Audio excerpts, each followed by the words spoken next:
ধানের গাছ লাগাইছি, সার দিতেছি। ধান পামরে মন কেমন, ওরে ধান পামরে টন কে টন। আরে আসলাম ভাই, আসসালামু আলাইকুম মাস্টার সাহেব। তোমার জমিতে কি দিতেছো? স্যার, ইউরিয়া সার দিতেছি।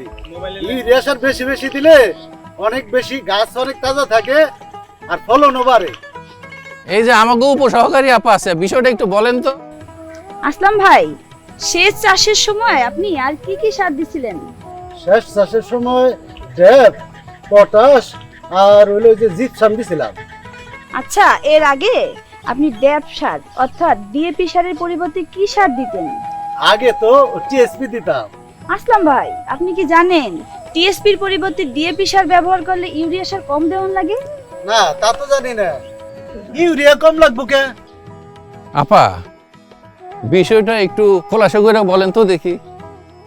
আচ্ছা, ডিএপি সারে শতকরা 18 থেকে 21% নাইট্রোজেন থাকে, যা প্রায় 40% ইউরিয়ার কাজ করে।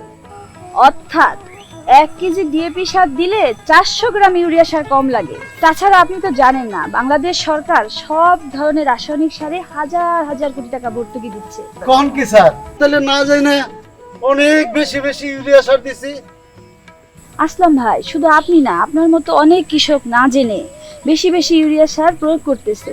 এর ফলে একদিকে যেমন মাটির স্বাস্থ্য ও পরিবেশ নষ্ট হচ্ছে, ফলনও কমে যাচ্ছে এবং বাড়তি সার আমদানিতে আমাদের বৈদেশিক মুচে অনেক অপচয় হচ্ছে।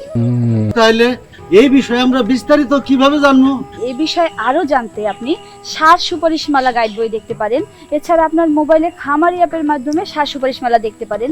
আরো বেশি জানতে কৃষি তথ্য সার্ভিসের কৃষি কল সেন্টার 16123 এই নাম্বারে কল করে পেতে পারেন বিশেষজ্ঞদের পরামর্শ। আর আমি তো আপনাদের সাথে সব সময় আছি। ও আচ্ছা, বিষয়টা তো আমিও জানতাম না, আজ নতুন করে শিখলাম। আসুন সবাই মিলে জমিতে সঠিক সময় সঠিক মাত্রায় সার প্রয়োগ করি ও উৎপাদন বৃদ্ধি করি। সারের অপচয় রোধ করি।